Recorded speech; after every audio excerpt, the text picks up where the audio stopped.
मैं आज खास आपको बुलाया था क्योंकि जितने भी टिकट के एस्पिरेंट्स हैं, यानी जो टिकट चाहते हैं, मैं चाहता था कि आप सब आए। मैं सिर्फ आपसे मुख्तसर 2-3 बातें करना चाहता था। सबसे पहले अगर आप सारे बैठ गए ना, वो पीछे देख लेंगे, वो कहाँ देख बैठ जाए, बैठ जाए। जिनके घुटने कमजोर हैं वो पीछे जाके खड़े हो सकते हैं। बैठ जाओ प्लीज, बैठ जाओ, बैठ जाओ, बस बस। अच्छा जी, सुने जरा मेरी बात, खामोशी खामोशी, अब सुने। देखिए, मैंने आज आप सबको दावत इस वजह से दी कि ये पाकिस्तान की तारीख का सबसे अहम इलेक्शन है। ये फैसला कुन वक्त है पाकिस्तान में। सारी पाकिस्तान की पॉलिटिकल पार्टीज एक तरफ, तहरीक इंसाफ एक तरफ, उनके साथ बदकिस्मती से इस वक्त एस्टेब्लिशमेंट भी है, लेकिन हमें उम्मीद है कि उनको अकल आ जाए और वो अवाम के साथ खड़ी हो।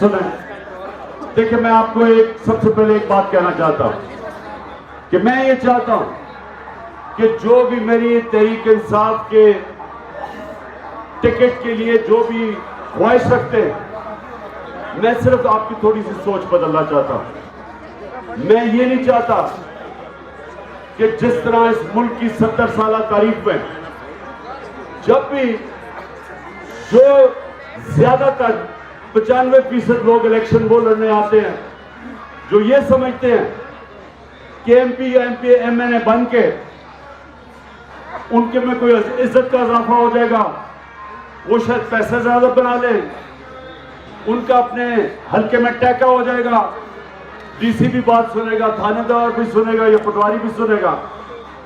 यानी छोटी छोटी ख्वाहिशें हैं, बड़ी सोच नहीं है। इस वजह से हमारा मुल्क का यह हाल है कि अगर जो इलेक्शन जीत के असेंबली में बैठता है उसको पाकिस्तान की फिक्र ही नहीं है। सिर्फ उसका एक मकसद है कि मेरे लिए क्या है, क्या मैं अपने हल्के में अपने काम करवा सकता हूं, जायज और नाजायज, क्या मुखालफिन के खिलाफ पर्चे करवा सकता हूं। यानी हमारी सियासत वहां आके रुक जाती है। वो समझते नहीं है कि सियासतदान सारी दुनिया में एक तरफ गालियां निकालते हैं लोग, और दूसरी तरफ सारे अल्लाह के पैगंबर लीडर थे। सियासत इबादत भी बन जाती है। जब आप असेंबली में आके आपको अगर लोग इलेक्ट करते हैं, जब आपको टिकट मिल जाता है, तो आपको एक लीडर बनने का मौका मिल जाता है। आप फिर जाके अपने हल्के के लोगों को साथ मिला के, उनके काम करके, उनकी दुआएं लेके आपको मौका मिलता है ऊपर जाने का। लेकिन अगर आपका मकसद सिर्फ ये है, ये जो सारे बैठे हुए हैं जिनको गालियां पड़ती हैं, जो इलेक्शन से भाग रहे हैं, उनका सिर्फ मकसद ये है कि मैं इक़्तिदार में आके अपने लिए जात के लिए क्या कर सकता हूं। पैसा चोरी करके मुल्क से बाहर बड़े बड़े मालात खरीद लिए, लोगों से झूठ बोला, अवाम में आते हुए डरते हैं, इलेक्शन से वो भाग रहे हैं।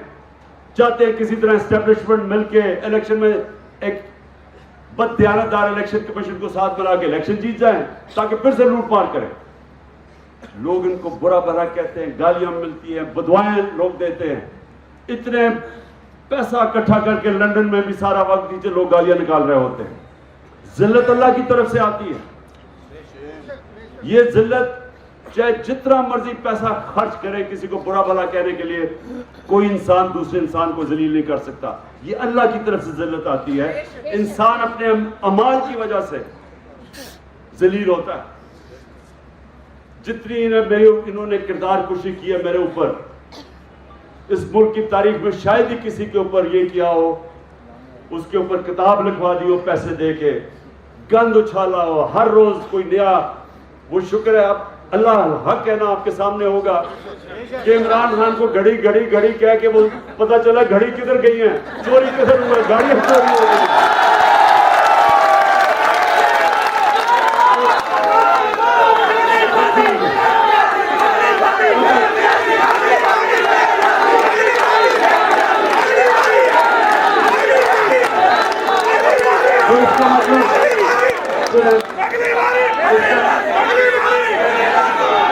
तो इसका मतलब ये कि कोई भी इंसान आपको जलील नहीं कर सकता। इंसान अपने अमाल की वजह से अपने आप को तबाह करता है। तो इसलिए मैं आप सबको एक पहले बात करना चाहता हूं कि आपने अगर पाकिस्तान को इस दलदल से निकालना है तो जब भी अल्लाह आपको मौका देगा, जिन जिन को मौका देगा, आपने इस बार एक नई सोच लेके आनी है। यानी बड़ा इंसान, सुने, बड़ा इंसान वो है जिसकी बड़ी सोच है। आज आपके मुल्क में सबसे बड़ा लीडर कौन है? कायदे आजम। और क्यों है? क्योंकि कायदे आजम अपने लिए नहीं उन्होंने पाकिस्तान बनाया। जब उनको पता था कि वो कैंसर से मर रहे हैं, अपने डॉक्टर को किसी को बताने नहीं दिया कि शायद अगर दुश्मनों को पता चल जाए तो वो डिले कर दें और शायद पाकिस्तान ना बने। ये कमिटमेंट थी। बीमार थे, मीटिंग में बैठते थे, पता नहीं चलने देते थे, क्योंकि अपने लिए नहीं कर रहे थे। इसलिए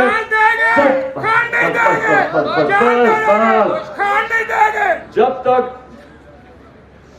और इंशाल्लाह हमेशा हमारा मुल्क रहेगा, लोग हमेशा कायदे आजम को दुआएं देंगे, उसका लीडर मानेंगे उसे, क्योंकि उसने अपनी जात के लिए पाकिस्तान नहीं बनाया था, पावर के लिए नहीं बनाया था। गांधी और नेहरू ने उसको हिंदुस्तान की वजारत उस्मा की ऑफर कर दी थी। ये समझे, जिस तरह हमारे नबी सल्लल्लाहु अलैहि वसल्लम को उन्होंने कहा चांद, जब उन्होंने कहा ना कि हम सब कुछ देना चाहते हैं, उन्होंने कहा चांद एक हाथ में और सूरज एक हाथ में, तब भी मैं नहीं अपने मौक़िफ़ से पीछे हटूंगा। उसी तरह कायदे आज़म ने, उन्होंने कहा हम कभी पाकिस्तान के से पीछे नहीं हटेंगे, और इसलिए आज तक हम उनसे प्यार करते हैं।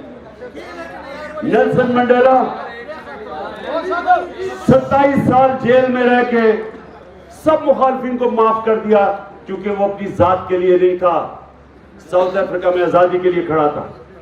जब तक साउथ अफ्रीका रहेगा, मंडेला को लोग प्यार करेंगे। और इमरान खान को भी। इसलिए मैं आप सबको, देखें, आप सब जब टिकट मांगते हैं, आप लीडर बनना चाहते हैं, असल में ये आप कह रहे हैं कि हम अपने हल्के का लीडर बनना चाहते हैं, तो लीडर की सोच रखें। पहले सोच उस दुनिया के लीडर की समझे जिससे ना कभी आया ना कभी आ सकता है। जब उन्होंने आखिरी खुतबा दिया तो ये जरा सुने, आखिर में उन्होंने जब खुतबा खत्म किया तो उन्होंने, लाख लोग खड़े थे, उन्होंने पूछा कि अल्लाह के सामने गवाही दो कि मैंने पूरी ईमानदारी से अपना पैगाम तुम्हें पहुंचाया। तो जैसे जैसे आवाज पीछे, क्योंकि पहला रो, फिर 10 रो, फिर आगे पीछे, आहिस्ता, तब तो लाउड स्पीकर नहीं थे, आहिस्ता आहिस्ता जब आवाज पीछे गई तो एक पूरा शोर उठना शुरू हुआ। सारे लोगों ने कहा, हाँ नबी सल्लल्लाहु अलैहि वसल्लम, दयानतदारी से आपने अल्लाह का पैगाम दिया, हम गवाही देते हैं। और उसके बाद सारा मजमा रोना शुरू हो गया। क्यों? क्योंकि सबको पता था कि वो अपनी ताकत की तो अरूज पे थे, लेकिन उनका जो आखिरी खुतबा था, उन्होंने कहा मैंने अपना दीन मुकम्मल कर दिया। और सारों को ये एकदम आया कि ये तो सिर्फ एक अल्लाह का पैगाम देने आए थे, जात के लिए नहीं आए थे। रोना शुरू कर दिया कि शायद आप दुनिया से चले जाएंगे। इसलिए मुसलमान उनके लिए मरने के लिए तैयार है। ये प्यार है उनका, और वो अल्लाह हमें हुक्म करता है कि उनकी सुन्नत पे चलो। और उनकी सुन्नत ये है जो उनके बड़े बड़े आशिक नबी, दासत हजरत दाता साहब, मियां मीर, बुल्ले शाह, बाबा फरीद, ये सारे आशिक रसूल थे। आज इनके उर्स के ऊपर लाखों लोग क्यों जाते हैं? क्योंकि वो भी इंसानियत के लिए आए थे, तो जात के लिए नहीं आए थे। तो जो सियासतदान है, जब वो इंसानियत की खिदमत करता है, वो इबादत में चली जाती है। जब वो जात के ऊपर आता है, वो नवाज शरीफ वज़ीरदारी बन जाता है, लोग गालियां निकालते हैं, देते हैं। तो आपने अच्छा, मैं आपको ये वादा, क्योंकि मैं अल्लाह से ज्यादा मुझे खौफ है, मैंने इस बारी सारे टिकट आपको मैंने देने हैं।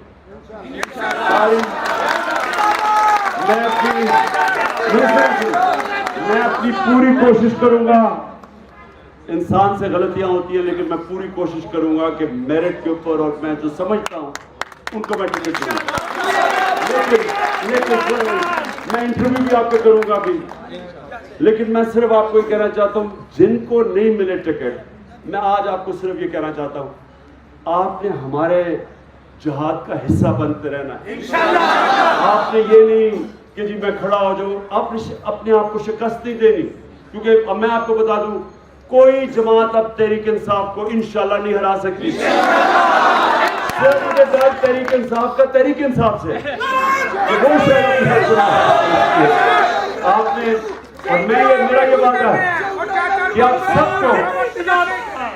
सबको हम अपने साथ रखेंगे। मैंने कमिटीज बना दी हैं, जो पूरी, जैसे ही टिकट, मैंने सुना जरा मेरी बात, एजाज चौधरी पंजाब में, उधर ऑन पपी, और फिर ब्रिगेडियर मुसद्दक को मैं लेके आया हूं। मकसद इन कमिटीज का ये होगा कि वो सारे जिनको टिकट नहीं मिलेंगे, पहले से तय कर देंगे कि हम आपको और किधर किधर एडजस्ट करेंगे। हजारों महकमे होते हैं, हजारों महकमे होते हैं, यानी सारे, आप अंदाजा नहीं लगा सकते कितने हजार हमारे पास महकमे होते हैं, जिधर हम पहले से आपको तैयार करेंगे, हम उनको एडजस्ट करेंगे उधर। और इंशाल्लाह मैं केपी का उधर भी मैं पूरी टीम बना रहा हूँ, आदम स्वाति की, अली मोहम्मद की, और मुराद सईद की। उनका भी काम होगा लोगों को एडजस्ट करना। पहले से ही, इलेक्शन से पहले से हम आप सबको एडजस्ट करेंगे। बल्दियात इलेक्शन में नहीं, महकमे बहुत है, महकमों में आपको डालेंगे। मैं सिर्फ आपको भी कहना चाहता हूँ, आप सब ने हमारी टीम का हिस्सा बन के रहना।